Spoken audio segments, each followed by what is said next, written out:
Hey everyone, I'm Anthony Gethers. And I'm Greg Weiss. And we are good dudes with bad hearts. No, literally. Our hearts are broken. I have heart failure. And I have a transplant. We never thought we'd have heart problems.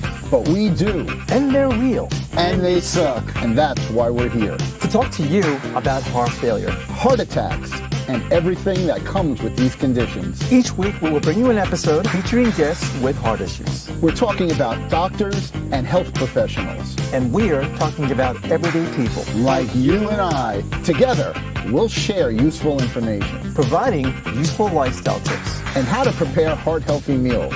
We'll tell our stories and hopefully make your hearts better. Welcome to Change of Heart. Hey, what's up, everyone, and welcome to yet another episode of Change of Heart podcast, Good Dudes with Bad Hearts. I'm your host, Anthony Gethers, and I'm with my co-host, Greg Weiss. That's right. And Greg, tell me what's happening today.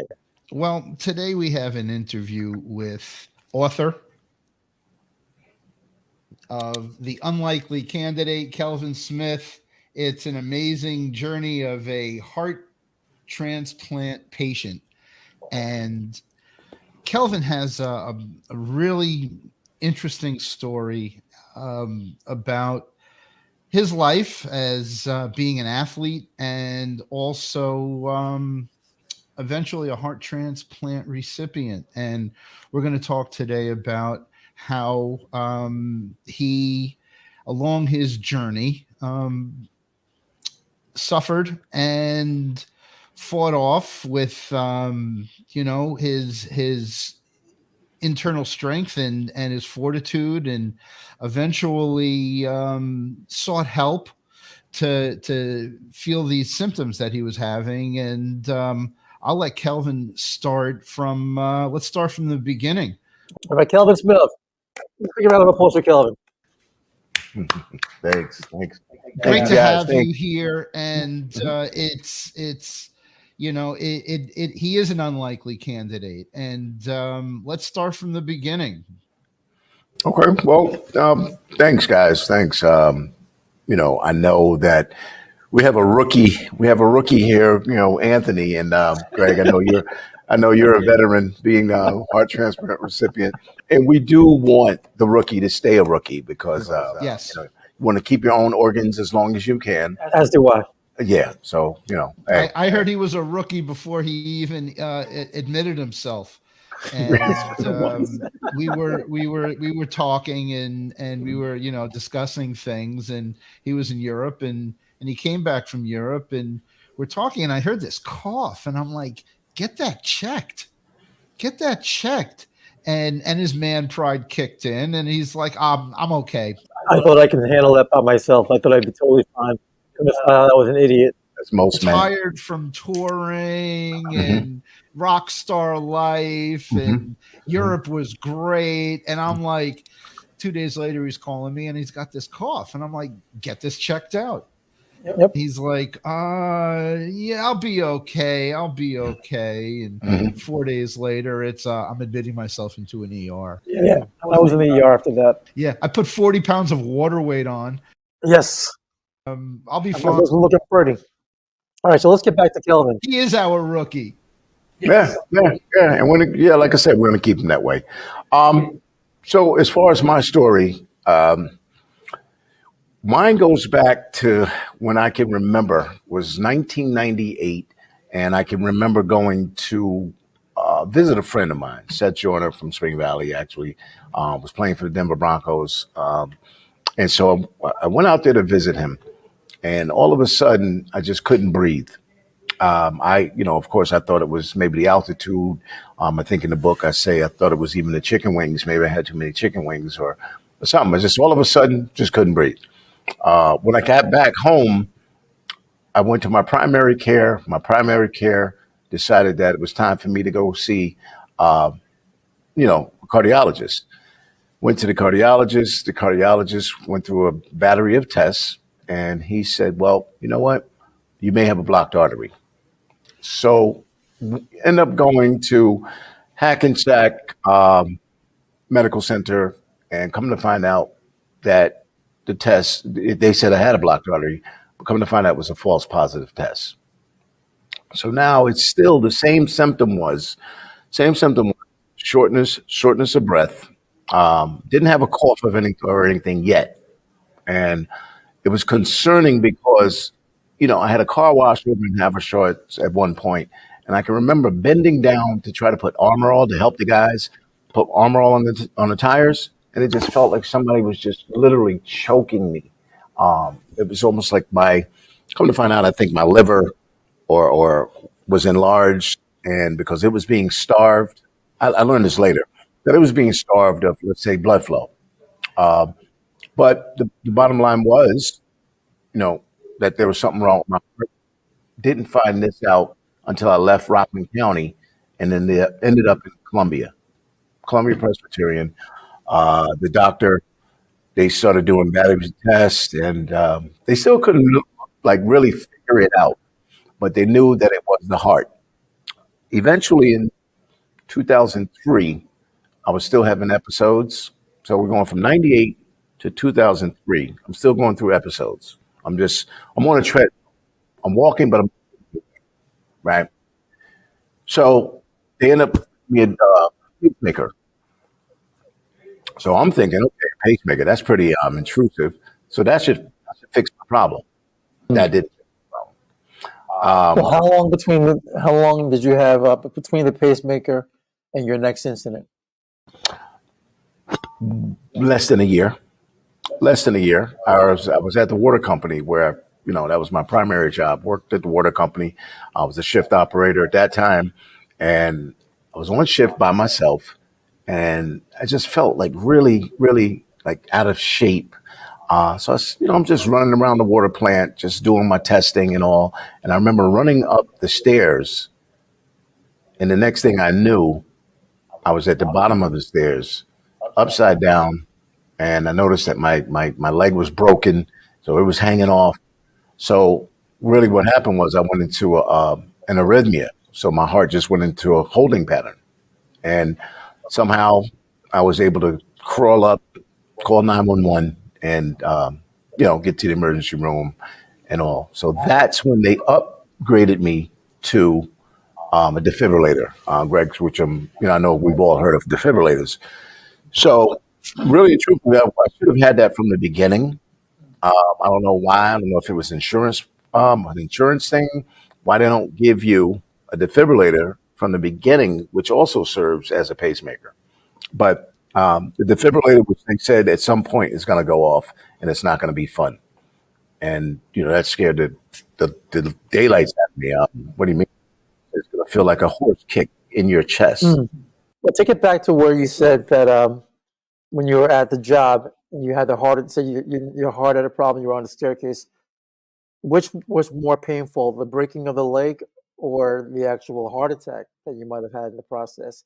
Because it sounds like one might have superseded the other. You said that you noticed that your leg was broken, and like which one was much more painful? Sounds like the heart attack obviously dominated the leg break at that point.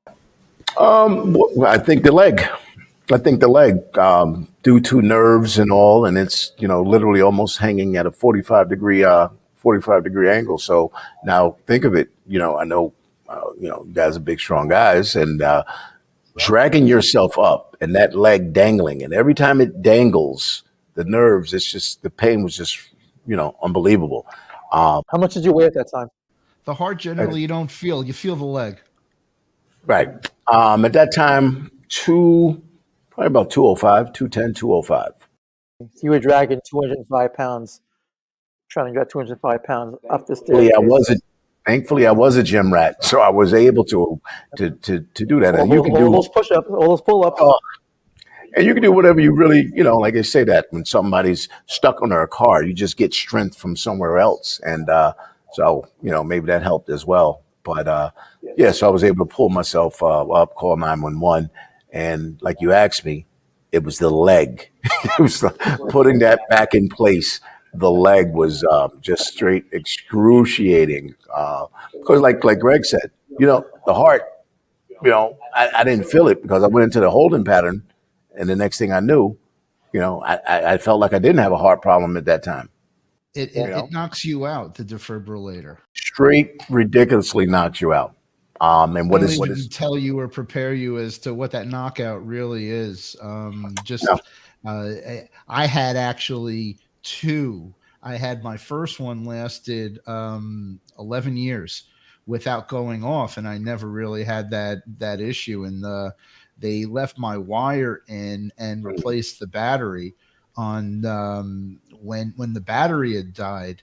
And on that second battery was when I had a couple events that that's how you know, like, something happened. And you end up you bring yourself back into ER or your cardiologist, and they can actually tell you when, where, and how hard your event was. And Yes. you're there and you're in disbelief because they're pulling out like a ticker tape, like an old time stock reader, and they're going, oh, okay, on this date at this time, ooh, you almost had it, you almost bought the big one. And you're just in disbelief that you're even there, let alone talking about it in past tense. You're right. But you don't feel good after one of these things. Okay. So you said that they should have actually given you the defibrillator first. That's how I felt. That's how I felt because, to my understanding, the pacemaker and the defibrillator does the same thing, except that the defibrillator will serve as like a cardio version, like those paddles that, when they say clear, that's like something internal in your body. That's why they call it your walking ICU, because, if the pacemaker is supposed to pace your heart and the defibrillator does the same thing, except for it can shock you back into your rhythm. I just didn't understand why you don't just go straight to the defibrillator. Greg, you want to share? I'm going to unanswer this question and tell you that the exact opposite happened to me. Is I got the defibrillator and I didn't get a pacemaker. And at least that's the way it was explained to me, that because of the condition that you're in at that time, and we probably had our procedures close in time. My defibrillator was put in me in 2004. And I didn't get the upgrade of a pacemaker literally until 2017. Wow. So all I had was, at least to my knowledge, a defibrillator, and I was medicated. And from what I understood, that the pacemaker would actually regulate, part of your heartbeat, so you didn't actually go into, AFib. And I didn't, until the second time, and my condition got worse. But that's when the replacement, when they replaced the wire, they replaced the leads. That was I'm not going to go into my story, but that was an 8-hour surgery to remove the wire and replace it after 13 years of having the same wire, which they told me was exposed, shocking the lining of my heart and ready to break. So, Wow. Oh, I don't know.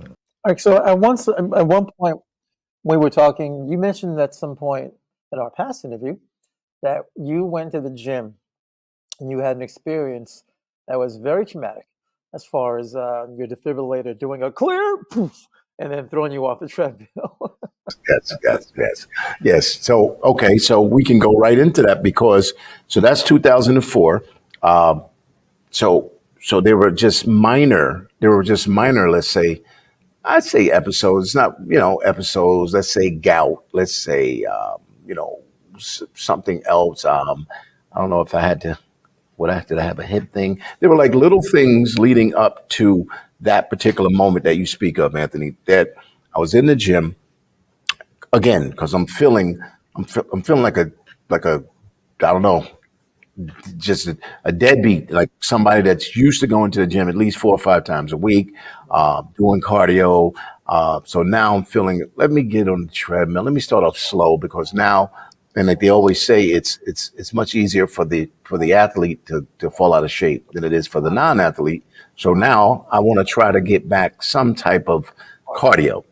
I got on the I got on the elliptical, and it had to be maybe 90 seconds. And I started to feel weird, and I wasn't going fast. I was not going fast at all.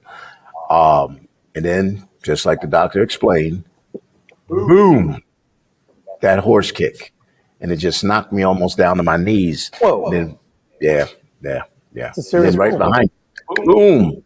So it hit me twice, and I sat on the floor in the side of the gym. It didn't even matter who saw me at that point. I just knew that that pain was severe, and I just didn't want it to happen again. I needed to sit my butt down and I just prayed. It didn't. I went to the church when I was able to get up. Well, first the little old ladies, I Yeah, remember. you didn't have the anyone come to you and approach you. Yeah, they were super cute. They said, "Excuse me, Sonny, are you okay?" I said, "Yeah, it's just my my defibrillator firing off." So I just said that as a matter of fact. They were like, "Your defibrillator." And so from there, I went down to the St. Peter's Church outside, and I just prayed to God to say, "Whatever your plan is, if it's to take me out, just take me out. Just don't take me out like that. I don't want to feel that pain ever again." You know, that was in November of 2007. So now after that, Greg and Anthony, now all of a sudden, and you're right though, Greg, that ticker tape, that's the perfect way to explain it. When I went to the pacemaker doctor, and he's like, wow. He's hitting me with a bunch of wows because he could see episodes or near episodes. He saw the 4 events you ignored. Right. He can literally tell you. It sounds like he could have given you stock tips. Right. It basically, it You was should have when bought. You should have bought your Tesla. stock was going to crash. Yeah. Something I'd like to address as a side issue is, and I had just said it, but I'm going to go back to it. How many times did you think something was coming on and you just put it off? That you knew something was coming up in a week. You had an event. You had a project that was due. You had something at your job that was pending. And you just said to yourself, I just got to get through this. I need to get past this, and then I know I can relax and feel better. And that doesn't happen. Sometimes we call that on this show man pride, from a previous guest, Randall, and how man pride can not help you be better because you feel obligated. And a lot of this you talk about in your book. About certain events. And I read your book from a transplant perspective, of course, and all I saw was myself and all these events that were like, well, I got to get on with my life. I got to get on with my life. I got to get on with my life. And the next thing you know, boom, your defibrillator goes off. Boom, I had a heart attack. Boom, I need more serious care than what's happening in my day-to-day routine. And if you could talk about that, I know it's in the book, and I encourage everybody to get the book, whether you had a transplant or you didn't have a transplant. There's a lot of lessons that Kelvin discusses that everybody should listen to, because it's like a guidebook, even though it was his events. But these things happen and could happen to anybody, especially if you've been notified that you have some kind of heart disease or failure pending. That's true. No, Greg, you're perfectly right. That, putting off things because all you want to do, right, is to get better, right? And like the doctor probably, told you, you don't even realize how sick, you really, well, he said were. Agreed. I still hear it. You don't even know how sick you really, really were. Yeah. And I can remember, again, with the wife bringing home the groceries and I want to help her. And I remember she wanted to move this couch. I'm like, like everything was just too it was just too much. And I just felt, felt like less than a man, to be honest with you. My son, I think I wrote about my son that just got drafted by the Dolphins. It's supposed to be this joyous time, right? I'm down at South Beach, now we all know what South Beach is about. I can't even enjoy it. I'm stuck in a room with, one of my good friends, Drew. We're stuck in a room and I'm just coming to visit my son, who's now an NFL player. I couldn't even enjoy it because I'm so talk about congestion. It was ties just, into the air conditioning. oh my God. I just couldn't breathe cold air. That's it. And all you do is for it to go away. I speak of riding across that Bear Mountain Bridge and I can feel an episode coming on, Oh, wait, before you go to the Bear Mountain Bridge, talk about how your son got signed. So Yes. here you are, you're congested in the hotel. Did your family members have an idea what was going on with you?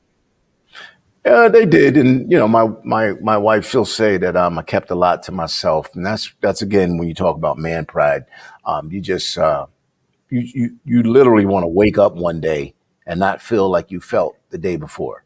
You just want to wake up and like, hey, babe, I feel better. What do you want to do today? Do you want to move that couch? We can move it upstairs. Whatever you want to do.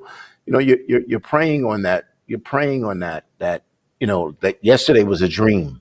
And you're just trying to get through it. But, that obviously wasn't the, that wasn't the deal. But that shaking off episodes, and I don't know if it was actually shaking it off, but I'm thinking I'm shaking it off because I feel like I'm about to faint. Driving over that bridge, I feel like I'm about to faint. So you're shaking it off and you're getting on the other side to say, woof, I dodged that one.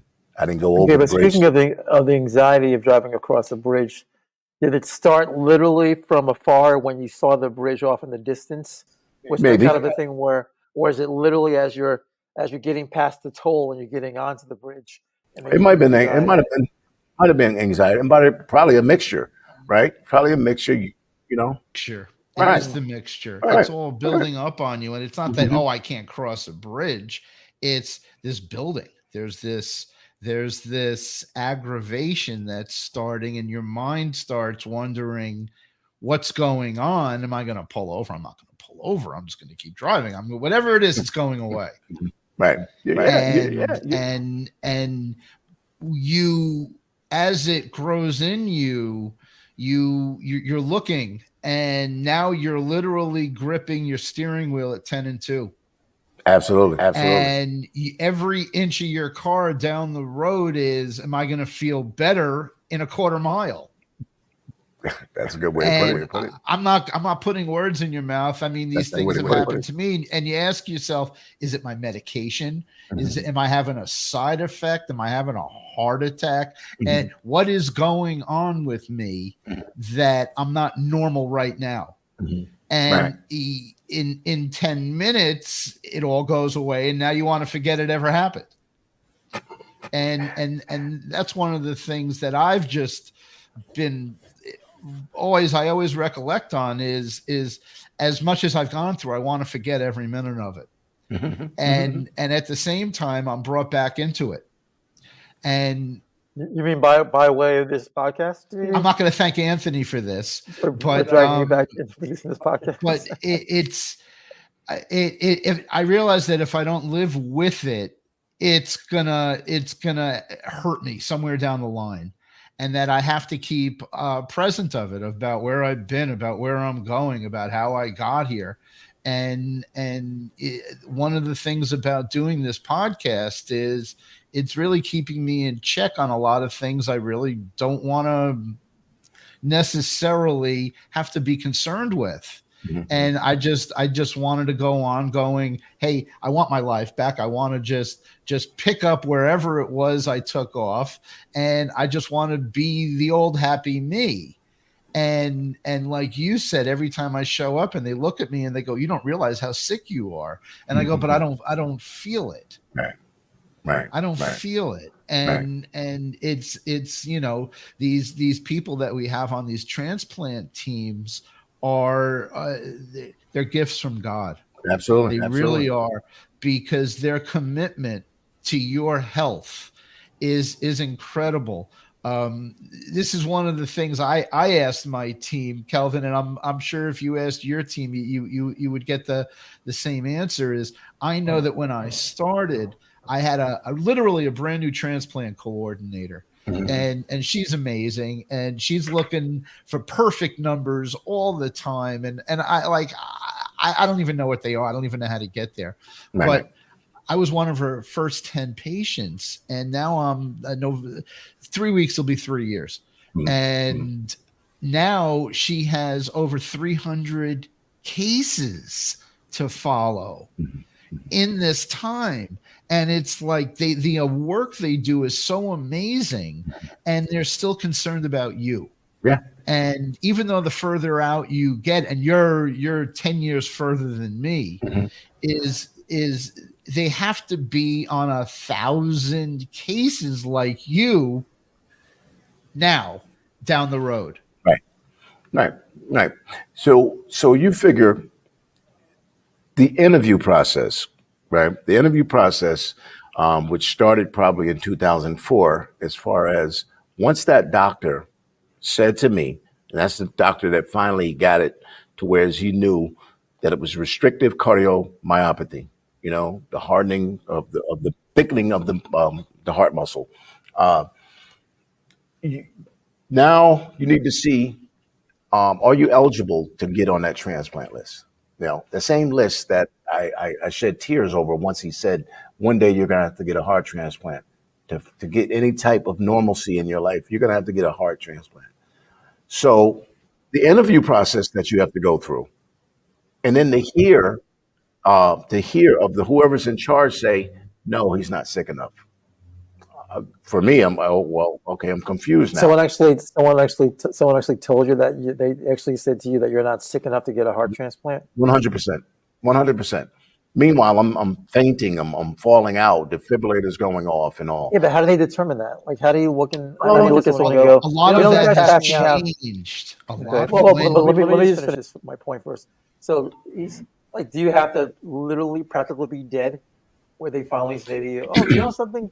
He's one breath shy of like not living. So now we can give him a new heart." Right. He just has to get down to a half a breath. It's also luck, because if you're not at that point, either in a doctor's office or in a hospital, you are SOL. And is it luck or is it political sometimes, Greg? No, I don't think it's political, because these people want the best for everybody. But what happens a lot of times is you're either not at a location, you're not in a doctor's office, you're on a train commuting, you're in your car on a road trip, you're on a business trip. The last place you are is near medical help. And depending upon the severity of your incident is what's going to determine your outcome. I was lucky enough to live near a hospital. I was lucky enough to live near an urgent care. I was lucky enough to have insurance. Kelvin will tell you, because when Kelvin got admitted, there were only 3 stages of acceptance for a transplant. There was you're going to die right now, you're going to die in a month, or if we medicate you, you're not going to die. And those were the 3 levels. It was a 1A, a 1B, and a 2. Right. And back then, that's all it was. And 10 years later, 15 years later, when I was in this situation, the first problem I had was that my heart wasn't even going to make surgery to get a heart pump, let alone talk about a transplant. And what had happened, and I'm sure it's pretty similar, you're sitting, because in your book, you talk about literally a 3-month adventure, which when I was in, I knew people that were in this situation. In my case, I was fortunate enough to get a LVAD, or a heart pump, in between dying and getting a transplant. So to get an LVAD, I'm sure it's similar in your case. Every day there were a different group of doctors asking you questions, and they are measuring your positive outlook on life. Mhm. And they want to Mhm. know that, are you psychologically capable of accepting this gift? And in my case, before even the transplant, it was the heart pump. And these people are coming in and they're going, "Hi, I'm Dr. So-and-so." And I go, "You don't look like you touch patients. What do you do?" "Oh, I'm evaluating your blah, blah, blah, blah, blah. And I'm a specialist in this field." And that's when you realize that now you're the guinea pig in the cage. Oh, Mhm. oh, You know, yeah. I know, and but you were there longer than I was, and my problem was, and I'll use your term, my heart pickled to a point where I didn't even have enough platelets to survive the pump surgery. They had to put a first pump in me to get me into surgery to get another pump. Mm. You say your heart pickled. Yes. Well, let me ask you this. Sorry to interrupt you, Craig. So you said your heart pickled. Like, where Well, did you go Kelvin with that said term? that, and I Kelvin, Did I say pickle? Did I? pickled. You could have said raisins. You could have said crumbled. he said pickled because Pickled. the heart was literally it was literally calcifying itself, Wow. so it couldn't pump. Mm. And Becoming you brittle. were Brittle. lucky enough after all the events that I read about, that your doctor made the call to get you admitted. Right. And not only admitted, you got admitted into the right place at the right time with the right bunch of specialists Right. that were going to Right. be able to monitor you in-house Mhm. for up to 90 days. Right. Right. Right. Right. I want Right. I want you to talk about this when you got admitted, and it was still winter, Yeah. and you looked out your hospital window, Mhm. and they had mentioned how beautiful the garden was going to be in the spring. Tell me how you felt. Which I thought was weird, because I was, I was at, if I remember correctly, 5 Gardens South. That means that, you were able to look out your window at the garden, but there was probably about a foot of snow when I came in. So this whole Garden South, I couldn't fathom like what a garden looked They were like. letting you know that you're going to be in for a long ride. Yeah. So, and at the time, you have no clue. You don't know. Yeah, you don't know. Going in, and don't forget when they say that you're sick, right? They're like, and then you hear the whispers, and yeah, what are they talking about? So they're really talking about like this guy's is pretty bad. But Greg, as you know, when you start to see things, when you physically start to see things, it's one thing to feel some stuff, but when you start to see all of a sudden these skinny ankles all of a sudden are huge. I'm like, wow, this is the fluid that they talk about. Yeah. So now, I call them Fred Flintstone feet, oh my God. or honey. Well, in my case, I call them the honey boo, the honey boo feet. When I put on the waterway. It's because, okay, as we know, if we go that the infamous clearing your throat, clearing your throat. If you're consistently doing that, and you're a heart patient, a lot of that has to do with that fluid that's backed up. A lot of that has to do with, okay, your heart is not pumping properly. Now all of a sudden, that fluid, if you're on your feet for too long, now your feet are swelling. So when I'm in Miami, South Beach, everybody's hanging, but I'm in the hotel room with my feet elevated because it's hot out. I don't want to go out and look like sausage feet, you know, out there with my kid. So, so there's a lot. But come January, again, come January is when my feet started to swell a lot. I talked about working the most overtime at my job. I just didn't. I'm trying to take my mind off of being. Man pride. Yeah, I'm just trying to take my mind It is off of man it. pride. They're saying that there's nothing that we can do right now because you just got to go through it. You just got to go through it. But even with medication, you couldn't actually drain the fluid. They said to me, there's a part, I can't remember right now, but maybe it's a couple years before that. They said by lessening your salt intake, that would be better for you. I cut salt totally out. I started to lose weight at a rapid pace. Now the cramps that started to Which come we all know with is not the best for you. no, because there's a balance. This is the whole sodium, Exactly. potassium. There's a balance. But I'm thinking if I can stop taking salt, right, then I can fix this heart. I can fix the heart myself.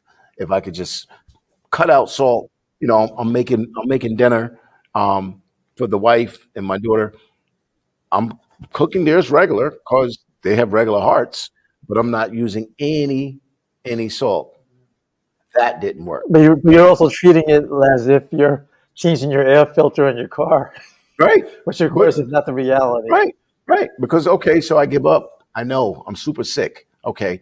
But man pride says that, well, maybe I can fix it. So, Greg, Yes. right? So going in, right. That's Going a whole into other. January, I have a whole show to talk about this. I'm sure. going into January is when it really started to get bad. And I can remember coming up those stairs at the job, and the guy who brought me into to the water department in 1988, was my boss. And I can remember him always saying, "You okay? You okay, man?" As I'm walking up those stairs, those dreaded stairs, because I can't breathe, he's saying, "You okay?" So that October prior, he died of cancer, right? I forgot which cancer, but it The was guy that was asking you if you're okay. Went yeah. first. He was asking me, and he was saying, what is a CAT scan like? Because I'm super claustrophobic, so I'm explaining to him and all, and he ended up passing away quickly, It sounds like he let man pride get in the way of his situation. which we He's do. asking you about it. Which we do. Yeah. But I remember him. Yeah, I remember coaching him up on CAT scans and all that stuff. And before you know it, he didn't have a chance nor an option because he had cancer. So come January of 2008, now I'm getting bad.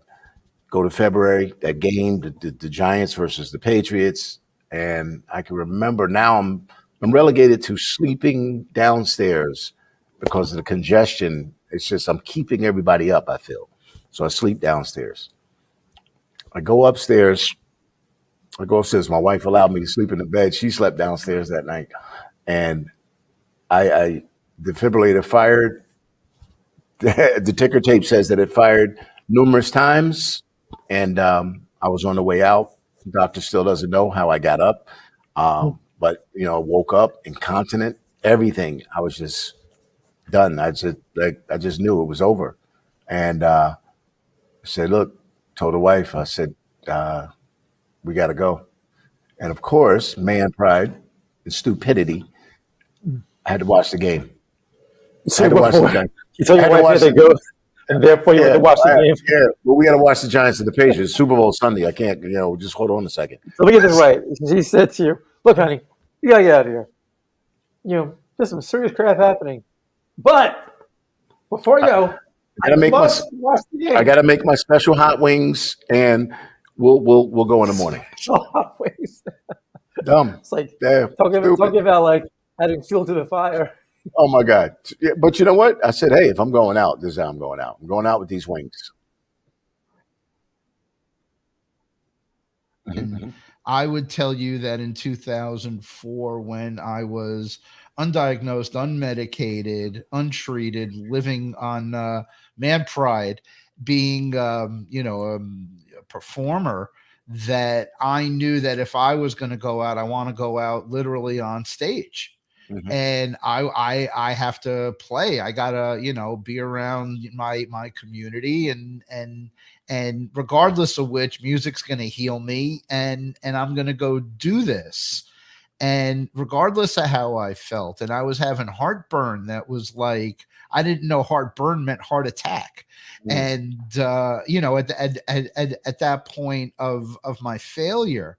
But yeah, I mean, should I go get help? Sure. I got a gig tonight. It doesn't matter. I actually had 2 gigs that night and played 6 sets in heart failure. And can I make it on the field? Yeah. Can I be productive? Yeah. Can I help win the game? Yeah. And at the end of it, I'm not going to make the next game. And so I understand what you're saying. Moving along, talking about all these things, let's talk about the day you got admitted and how things changed into this. You know what I'm going to call it? I'm going to call it the point of time that didn't exist. That you're in this suspended animation of being what was going to be a long-term hospital patient. I mean, talk about how like your schedule changed. Talk about how, your routine went from you have coworkers, you have a job, to hello, nurse. What are we doing today? Why am I up at 5 a.m. getting weighed? Why is my food being limited to this crap I don't want to eat? What is happening to me? And why is nothing going on? Hurry up and wait. Hurry up and wait. Hurry up and wait. Hurry up and wait. That's going into that emergency room, because went into the emergency room, and I think I might have gave the analogy of like a Saigon type, no disrespect to that, but it was just crazy. I don't know if it was a bad night or what, but it was just ridiculous. Now you got to wait for a bed, right? Because the doctor said you're not leaving here until a couple of things happen. The best thing is to get a heart transplant, right? So once you get out of there, out of the emergency room, and you get upstairs, so there's a sense of relief there, right? But you also know that you're probably gonna be there a while, right?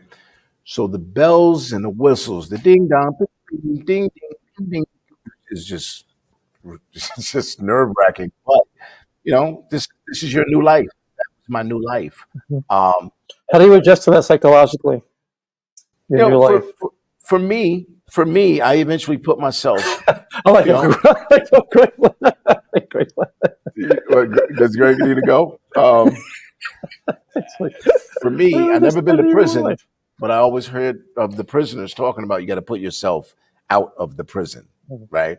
So I just put myself outside, and people, and I lived vicariously through the people that were coming to see me. If they were talking about, about this guy, he's still coaching, or about this person doing this, then, I would just literally get on their level and try to think about what their lives were, because my life was, it was just daily bells and whistles, getting pricked and stuck and all these things, and listening to the nurses.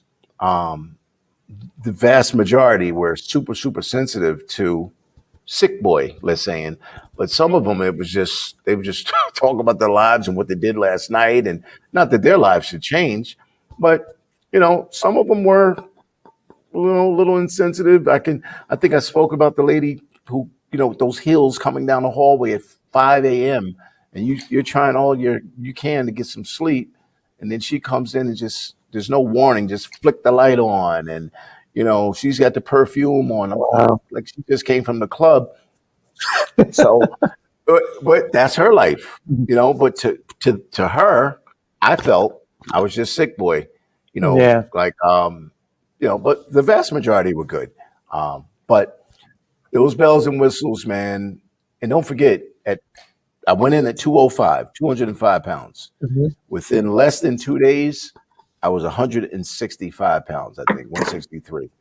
Wait, say it again. So you went in at 205. 205 pounds, and in less than 2 days, I dropped my weight down to 163. That's how much congestion. That's how much fluid. That's how much stuff was on my heart. That's why. And guess what? All of a sudden, there's no coughing. There's no, because everything was just being totally condensed to just inside my chest. And now all of a sudden, I felt better. So take it back to where you were when you said you felt like you were in prison. So, like some of the nurses, most of the nurses, excuse me, were like really like super professional, um, you know, sympathetic to, what you're going through and all. Then there was a couple that, talk about the club, and they're right outside the door. They're talking about things that, they actually put me in the club, because now I'm laying there for a while, and it's interesting to me. But I'm just like, wow, this is my nurse. Uh, but it was still, again, you asked. Did you think it was a bit selfish that they were talking about that in front of you, knowing that you're laying there and there's nothing you can possibly do in your life? You're kind of stuck there. Yeah, because I guess you can't expect, everyone to be on their A game. I mean, that's their profession, and probably they should. Their bedside manner should be, always super good. This is what they do, and I say the 90% of them, that's what they were really, really good at it. Sometimes But it's procedure over patient. yeah, yeah, yeah, yeah. And again, they're coming in there to do their 12 hours. I get that. I'm probably going to be there tomorrow if I'm lucky. Uh, so I had fun with it. There were some, I have still, I'm sure you do too, Greg, that we have Yeah. friends. You've developed like Oh, lifelong friends behind this, Mhm. whether we Facebook friends or, the Mhm. one guy who was a phlebotomist or whatever. He was like really, really good with me explaining this whole heart transplant thing from people that he knew that came in that had heart transplants. And he Mhm. recommended that I get into these support groups. Mhm. Because I really didn't want to speak to anyone in a group setting. The support groups changed my entire outlook on So the that whole was like thing. the Alcoholics Anonymous for people with heart Yeah, issues. people that breathe like you, bleed like you. Mhm. These are people. The stories are real. Um, Greg, you're saying what, about 3 years ago? So I'm in the support groups, and Are you again, still? I'm 100. Are you still in Huh? support groups? Are you still in support groups? I haven't, but that's something that, like, if someone calls me to speak or to share, I'm not Mhm. I'm definitely not oblivious to going back. In Mhm. fact, that's not a bad idea. I probably need to. I would go with you if Yeah. you invited me. Okay, let's put I that on would the do that. let's I put would that on do that. the And I'm not calendar. a group person. I'm a bass player. I'm a lone wolf. We're You lone know, wolves, bass players. like We don't like Vasco da people. Gama looking Yeah. for the tip of the earth. Yep. Yeah, You know. nah. Let's think that one. Let's think about that one, Greg. Um, but my wife, to sit there, because I'm doing all the research, and as you guys know, Google and all sometimes is really not your best friend. Yeah. Mhm. Because if that's the case, then we should have been dead. Going off of what they say. I guess they got to put a number on it, and that's where your average comes in. Whatever. But support groups, you look across the group, and to see this man, muscular guy and all, and he says that he had a heart transplant 2 years ago. Now at this point, I can't even fathom having muscles again, because I'm 163 pounds. I feel weak. I can't see getting strong. I feel like I'm, maybe if I'm lucky, get a heart and be able to go through life for a while. But I don't feel like I'll ever be the strong me ever again. So when he spoke, and I really listened, and that made me raise my hand to say, "Hey, wait a minute. You said you had a heart transplant 2 years ago?" He said, "Yeah." I said, "Did you look like that?" He said, "No, I was probably looking like you." I said, "So you're saying there's a possibility that I can get back to me?" He said, "Absolutely, you will. Absolutely." That changed my whole thought process, that, a heart could just get us back to some form of a baseline. Well, you would think so because it's a muscle.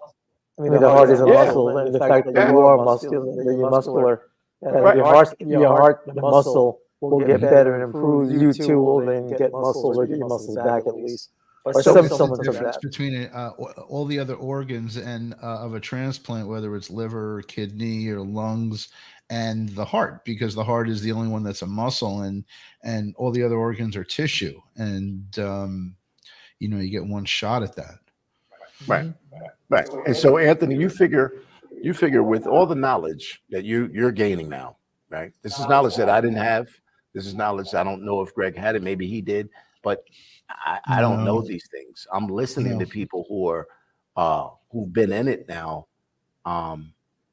These support groups, and I'm just listening, and I'm listening. I'm listening to a man and his significant other. Just he's quoting Bible scriptures and all, and he was the most negative person ever about transplants. He was just so super negative, and I just couldn't understand. Like, man, we're all in this together. Why are you so negative? And just lo and behold, when he did get the call, his body didn't take. His body Wow. didn't take. Now you can take what you need out of that, but I think going forward, like being positive, having a positive outlook, that's just going to breed, I think, the success of the transplant. That's just my opinion, though. So His heart didn't take, but he lived. no, Oh, the lady, Ooh. that his significant other came back to a support group. So he had like an antibody issue or something. It was almost like it was too. It was almost like it was too big. It was almost like it was too big, which surprised everyone because Can you make, this might be a little bit of an odd question now, because obviously I'm looking at this. If let's say a transplant, I'll just give you a quick example here. Let's say a transplant fails within the first person comes in there, and like you mentioned, the person had a very negative outlook on life, and obviously the heart didn't work out well for him, so he ended up dying. So I also wonder now, Greg, you can tell me, or you can tell me, Kelvin, can they take the heart back? I mean, I don't know if that's ever happened, or You that's want something that to hear the fast answer? The fast answer is they can if they want to. they prep two people. They prep two people when you go in. That's for sure. Wow. They prep two people. A person A and person B. So, oh wow. So Yeah, Well, if I it never fails, saw the B person. Well, okay. and I was going to ask you this is because you were in the hospital when they basically walked in the door and said, your heart is here. You're getting a transplant. You were in the hospital. And just in my case, I had my heart pump for 11 months. And I was getting back into a lifestyle, but I'm wearing a bag of batteries and I'm plugging in at night. And, they're watching my INR. So my heart pump doesn't, rust out or my blood get too thin or too thick and clog. And you take every phone call, you take every spam call, you take every sales call because you don't know who's calling you from where. And I did get that call, and the call came at like 8:30 in the morning, and it was just my office, and I was going, is this it? And they're like, yes, this is your call, and all of a sudden it was like it was NFL kickoff. All of a sudden it was like game on, but you were in there already. You already had the waiting for nothing experience. And when it kicked in, what was that like? It went from, well, something's going to happen someday. They didn't say, well, in a week, get ready for this. It was, you're going in 10 hours. You're talking about, if I'm not mistaken, that might be chapter 16, the call, because that's a big one. That's that's a big one. Because you were in the hospital. Yes. You were in the hospital, and like you got the call, but you were lucky enough to actually be there. Yeah. So you have around 5 or 6 o'clock, the doctors come and they do their rounds for the evening. my doctor who came in, she checked me and everything, and she didn't say anything about anything. It's just a regular night before she got off work, come check her patients. And I remember when she left, I took a phone call from my one of my coworkers actually, and just talking about craziness. The nurse came in and she said, "Your doctor's trying to get a hold of you." And I was like, "My doctor was just here." She said, "I don't know, but she's trying to get a hold of you now." And so I hung up with my coworker. So she called and she says, "Kelvin, just to let you know, when I walked in your room, I knew, but we have a heart for you." I'm like, "What? Well, you were just here. You were just here. Like you could have That's maybe amazing. tipped me off, you know?" Right. So now No, she's like, I want to hear this. she's like, "Are you okay?" She's like, "You okay?" It's been 3 months, right? Mhm. Now the birds are chirping. Now the garden is actually the garden. And she's like, "Yeah, this should be a happy time for you." She said, start making your phone calls, And I'm like, "Okay." And eventually when you hang up, now you got to like really go through this. You have to, wow, it's game on, as you said. And I remember going in the bathroom before I even called the wife. I went in the bathroom and just tears started rolling down my face because now something different is getting ready to take place in my life. Mhm. Something incredibly different is going to take place. And I remember, calling the wife, and I wrote that she was in a beauty salon. I said, "Look, I'm going to tell you something, but you got to take it easy, keep calm, don't just relax." I said, "The heart got the call." So of course she screams, and everybody in the beauty salon is like, "Oh, what the hell, yeah?" Oh, yeah. So it's a happy time. So now you go from 6:30 at night. Now you're starting to get prepped at 9:30. They finally take you down about midnight, and then the surgery is at about 3. My surgery was 3 to 7, so it was 4 hours. And they try to keep you asleep. You're Yeah. lucky. Yeah. You were Wow. lucky. So now speaking of the surgery and the transplant, did you know where it came from? I mean, do they do a whole introduction saying to you, this person was this Not at that time. No. not at No, that no. Not time? at that time. All right. Because it's So- not in you, and they don't know until it's over. Oh, so Yeah. they don't know until it's over. I know Well, they eventually. know who Right. they've known for days. They've been Right. looking for this for you for weeks and maybe months. Mhm. One of the things I'll interject with was Kelvin's condition might not have been optimal to get surgery, and they might have passed on 3 or 4 There were potential donors There were calls. because he might not have been able to actually survive the surgery if they had gotten him a heart. At least in my case, that's why I had the heart pump for at least for 11 months, because I wasn't going to be able to survive the pump surgery, let alone a transplant surgery. And just getting back to what Kelvin said before was that they watch you every minute, every heart pumping of this new heart. And what happens is when they're looking for infection and rejection, they're on it. I mean, they start hitting you with steroids. Now, from what I read in the book, Kelvin had no infection, no rejection. Is that true? That is certainly true. Definitely true. Okay, I'll say it again. Lucky. Yeah. Lucky. Yeah. What are the chances of Greg? Maybe you can assist Greg. What are the chances of having an infection with heart transplants? Very high. Very high, meaning.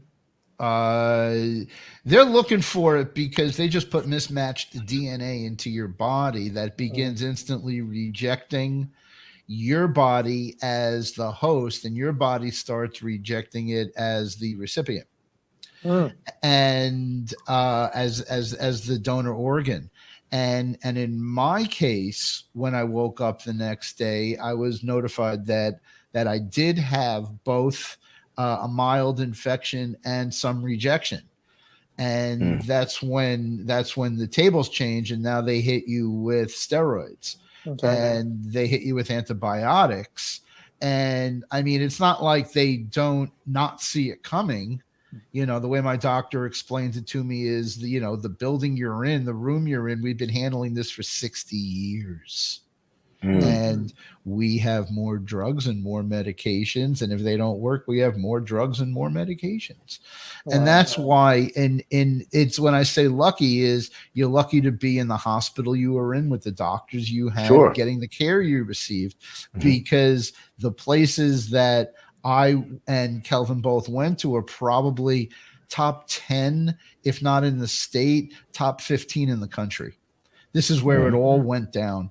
And that these are the doctors that are now going around the rest of the country, for the most part, doing transplants of hearts, livers, lungs, kidneys, and in the success rate is into the high 80s and low 90s on these things.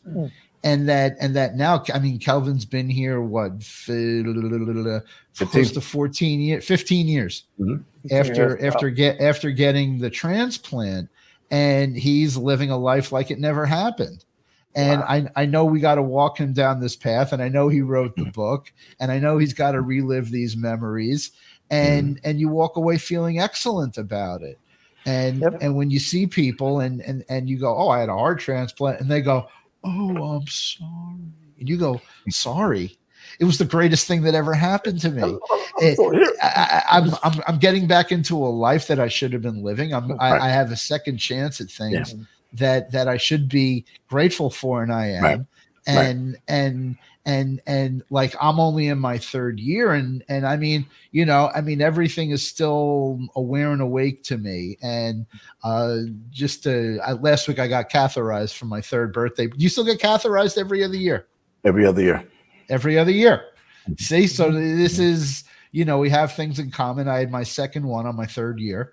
And everything went well. There's, my report is great. I'm on very low meds, and I'm getting back into what I had before, all this started. And I want to move forward, but just getting from the darkness of being sick into the present of getting transplanted, into the future of living with it, is one of the great, personal stories that people can have. Let's talk about this. A couple of things I'm going to ask you. When you got your new heart, you mentioned at some point in your book, there's two things we'll talk about. Fresh air, how getting out of the hospital and breathing fresh air was something quite fantastic. Quite the novel thing at the time. Also, the idea, you mentioned that during one of your follow-ups, you ended up having the police see us. You found out you had an unpaid ticket. You had an unpaid ticket. That the police see us, pulled you over, and I had to figure out what word was that. Oh, policia. Okay. Los federales pulled you over and made you. Right. Let's talk about that. So 13 days, I think I walked out. 13 days, I think it was time, it was finally time to go. Which that's a whole nother scary thing, because here you go, you got a gazillion drips behind you, and now you're going to finally walk out with no drips, no tubes, no nothing. I'm still a buck 63, 65. I'm still, frail, but you're ready, but there's still, like, you're still really apprehensive about leaving, because you're leaving that comfort area. Whereas, like Greg talked, like these are your people. These are the people that have, if you fall down, they're going to pick you up. If something's too high, they're going to bring it down, and all of that. So when we're walking downstairs, and I'm ready to go outside. I go outside like it was nothing. Like, I'm outside. Whoa. And I go back inside. So my wife is like, "What's the matter?" I'm like, that's just too much air. She's like, "It's too much air." I'm like, "Yeah, it was just overwhelming." Because I guess I went out and I breathed after 3 months, and it was just too overwhelming. It's almost like you just gotta, if you're taking a drink of water, you don't want to just drink it really, really fast. You just gotta sip it and I had to go back. So that was overwhelming, and like I spoke in the book, getting in the back of my truck to go across the George Washington Bridge, that same bridge that the wife and we would stand near the elevator. And I remember a patient coming and his tongue was hanging out of his mouth. He had all these drips. He literally looked like someone that had just probably had a heart transplant. And I was like, babe, please, can they just put my tongue in my mouth? That looks that looks crazy to me. We're looking at the George Washington Bridge, and I'm dreaming about going back across there. So now I'm going back across the George Washington Bridge. I'm tears, This is like coming down my face. reversing. It's like reverse anxiety. You are happy to go across the UW. Yeah. And my daughter's laughing. She's like, look at you, you're crying. I'm like, hey, you'd have no idea. You really have no idea. So, so that's just that was just a great moment. And now I knew that the work was to begin. And Greg, as you know, those biopsies, I know that they still had to happen, that going in, and it's just, that, but here I am, and I have a chance to regain my life. I have a chance to regain my life, and I'd sign up for that again if this ever happened. Yeah. The only difference between your release and my release was COVID was going on. Jesus. And you couldn't really get visitors. Everybody was masked up. You couldn't even see the faces of the nurses.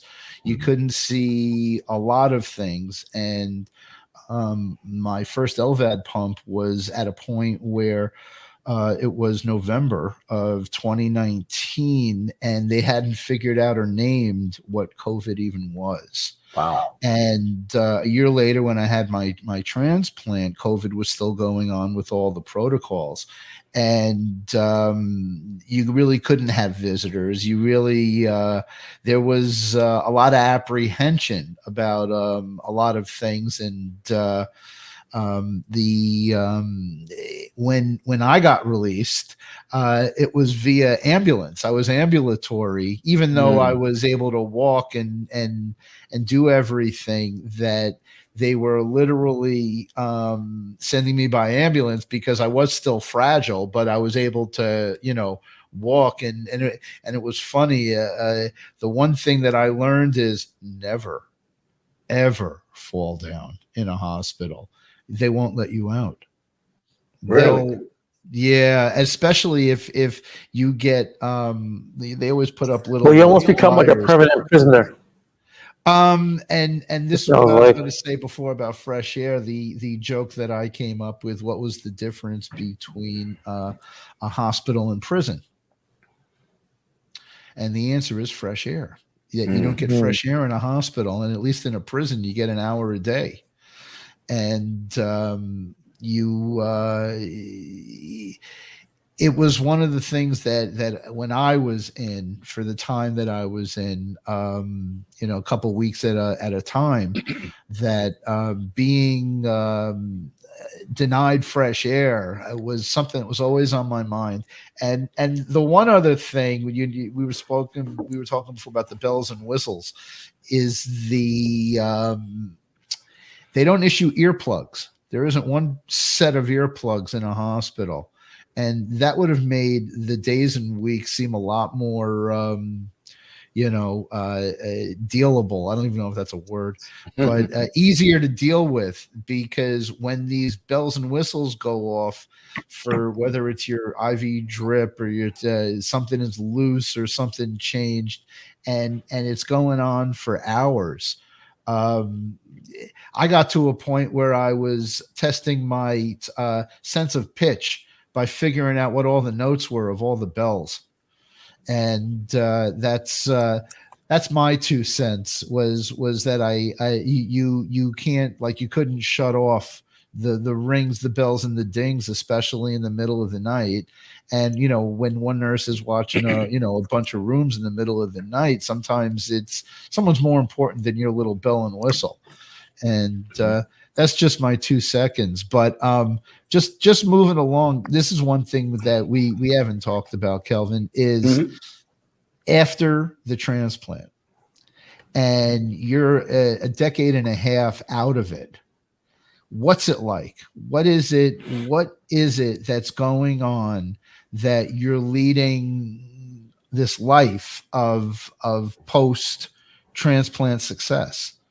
And I know that's not in the book, and that's one of the things I want to hear about is how's your diet, how's your exercise, you look great. Thank you. You look great. I don't know when the book was published, but you look as good or better than the book. That was 2010. I think the book was 2010. Yeah. So there was a lot of Starbucks, a lot of Dunkin' Donuts when I was writing. Yeah, you may write like 100,000 words, and then eventually it's going to get cut down to about 65,000. But so I want to. What's really pressing is I remember the doctor saying, like, look, live your life. Let us worry about everything else. Live your life. Let us worry about everything else. Right? You're going to probably get little things here and there. We're going to tweak medicines, right? Your heart's going to probably be the last thing standing. There's going to be things that come down that, trust me, but your heart is probably going to be the last thing standing. I didn't really remember that until I want to share this, and we'll go backwards. My PSA went up last year. Okay. And that was scary because they, obviously, prostate. Explain to the Just viewers what the PSA Before actually he stands for. explains it, I definitely want to ask a question. Sure. Did you see it on your My Chart, or did they bring it up to you? Brought it up to me because there were symptoms going. There were symptoms as far as, as far as having a problem like urinating. And, so I went to a urologist, and we started that whole thing, PSA, pro something serum antigen. Can't remember the actual acronym. It's a protein. Yeah. Right. It's a protein. Something like that. It's in My Chart. I saw it last week. Okay. So now, of course, if you go 0 to 10, 0 being the best, 10 being the, way something's got to happen. So when I got a hold, it ended up being a 4, and the doctor said, well, this could be this, it could be that. And then he wanted to get it biopsied. So now, Greg, we know what the whole biopsy thing is, right? We're fearful of biopsies, right? So now this biopsy is different. Okay. This biopsy is like a biopsy. This is a whole nother type of biopsy. This actually through your rectum to go into the prostate. I was blown away, but that's how you get the sure, let's say, number, right? And they're going to take 12 samples. So that same, go in, numb it, take 12 samples. Yeah, it should make it clean. Yeah. So come to find out, let's say, actually it was 2 Septembers ago. We finally did it. It was medieval. And you don't get medieval on your ass. Totally medieval. All fiction.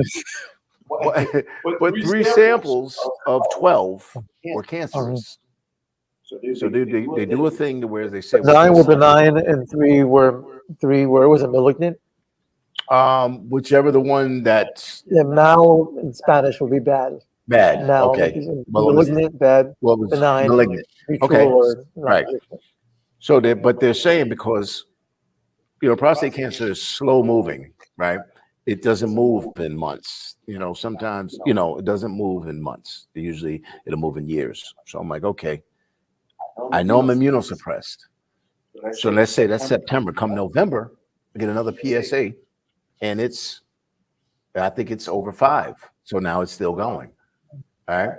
We do another one, and it's getting closer to 9, I think, in March. And then that's when I left the same situation, I left Rockland County and I went down into the city where they do no more numbers. And I saw a man, and then we went through a whole lot of things. And he said, you know what? Don't know why it's moving this fast, but in my professional opinion, you need to just get it out. You need to just get it out. And did another biopsy. That was 6 out of 12. So I'm like, good. All these biopsies are going up your. So I did two. I did two. Okay. I did two. One in September, and I think one in March. Right. The first one said 3 out of 12. The second one said 6 out of 12. Right. So I was And ready. they were He was like, hey. medicating along the way and trying to reduce the size and The first one, because you don't know what you're up against. You know, you're just super tense. The second one, dare I say, was better. Super tense. You know, right. I'm going to be calling my team about my result on my PSA because no one said nothing. No. And the fact that they didn't say anything is probably a good thing, Greg. You know, no, I hear you, but now I'm listening to you. So, sure. you Well, know, and that's why we, especially men, we need to talk about this. no, I understand. Right. I just want to ask you as a side note, did you become like, I'm not going to use this word, but deep into your my chart and all the tests and all the numbers and they tell you not to look at it and they tell you not to worry and like you read your doctor's notes and you read your after They tell you not to look at it because I was always told. It's not that they tell you not to. Everything. It's what Kelvin said. Go lead your life and we'll worry about it. Mm-hmm. You know what I'm saying? Because every now and then, like, okay, here's a personal question. So when you get all these blood tests, do you watch your white blood cell count?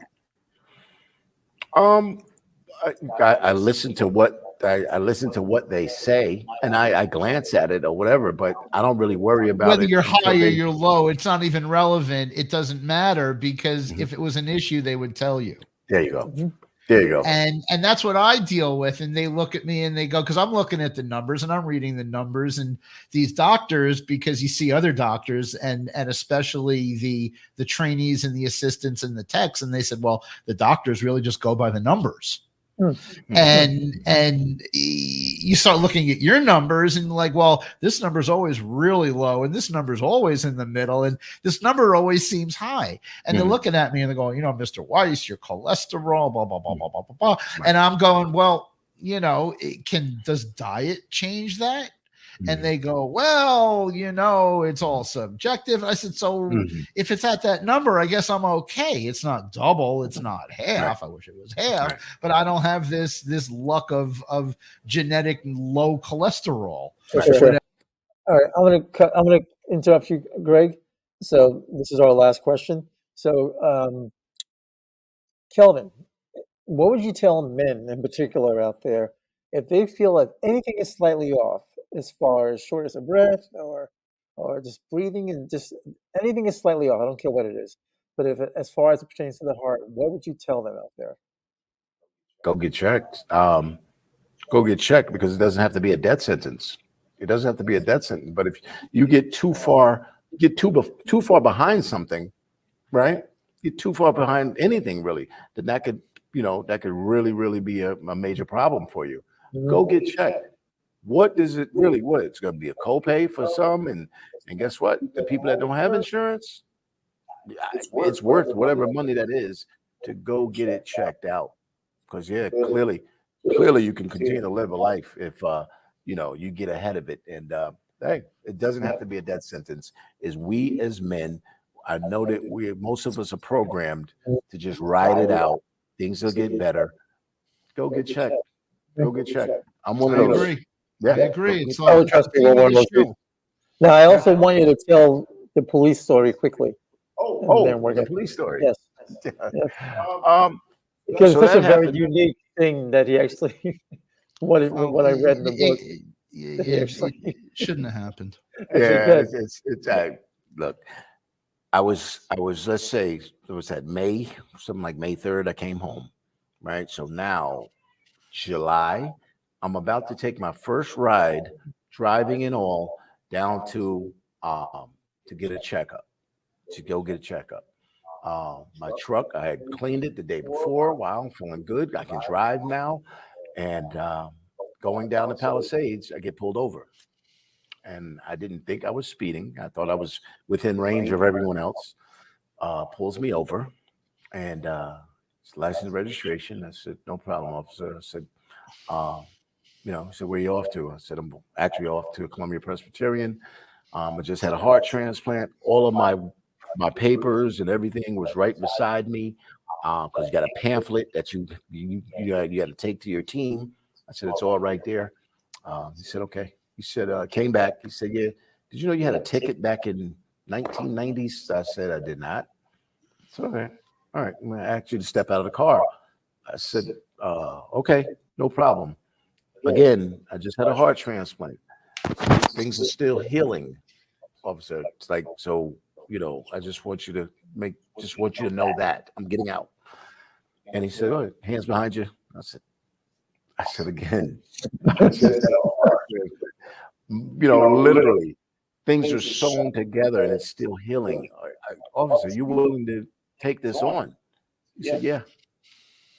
So he was a nice guy, but he was still CK to me. But, Casual dick cop. Come to find out, CDC.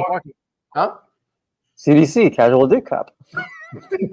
So come to find out, it was a parking ticket from who knows how long ago. We ran around the corner, paid it, but yes, my hands were behind my back. I went because I didn't want anything to break in here, and brought me back to my truck. I went to my appointment, albeit a bit late, but You made it. I made it, and just like Greg will tell you, I look at things differently because I literally stared death in the face. So what is this to me? Sure. What is this to me? This is he's an a-hole, but guess what? Paid the ticket. It's probably my ticket, but You got to keep moving on and moving on, and even at good news, bad news, you carry that even tempo. Well, you don't want to stress yourself, especially after you had your whole chest cracked open, and they replaced it with some young man's heart. How old's the guy? How old you guys? 21-year-old from Ohio, my angel. Yes. What was his nationality? That they don't tell you. They don't tell you. It's time for me to write another letter because, I wrote a letter early on. I was going to ask you about this too. So you haven't met, you haven't been in contact. It's time to do another letter. It's time because at that time they were probably mourning, and they probably, really. You should follow what nationality, because see if you can do a 23andMe to find out. It doesn't work that way. I'm going to officially tell you this. Curious to know. I'm going to officially tell you. Let's say the kid was Irish. And then, you may have a second organ, but you don't have double the chromosomes. let's say all of a sudden your DNA changed. Like all of a sudden, let's get this kid's an Irish kid from Ohio, skateboarder. It won't show up. You think that one morning he'll be able to wake up skateboarding? Right, like I just got this real strong affinity. I love skateboarding. He's like, Mom, tells his wife, can you make some what's a good Irish meal? I have to look into corned beef and cabbage. I have to look into it. See if I was a skateboarder. Kelvin Smith, thank you very much for being on our podcast. Thank you, Kelvin. Once again, author of The Unlikely Candidate, the journey of a heart transplant patient. Look at that. Look at the before and after. Available on Amazon. They're looking for the subject. Amazon. Yep. We're gonna pick this up again soon, maybe after football season, and there's so much to talk about between your experience, what's going on here, and you'll keep us in touch if you write that letter. I will. I showed Anthony that when we were starting this show, that I had pulled out a letter from the mother of my donor, and I had realized it had been about 7 months since I sent a letter, and I did. And I reached out with all my information, and in New York State, because my donor's in New York, but you dealt with the network. You don't even know if the letter is going to go out. They don't even update you. Right. So it may be 3-4 months before she even gets this letter.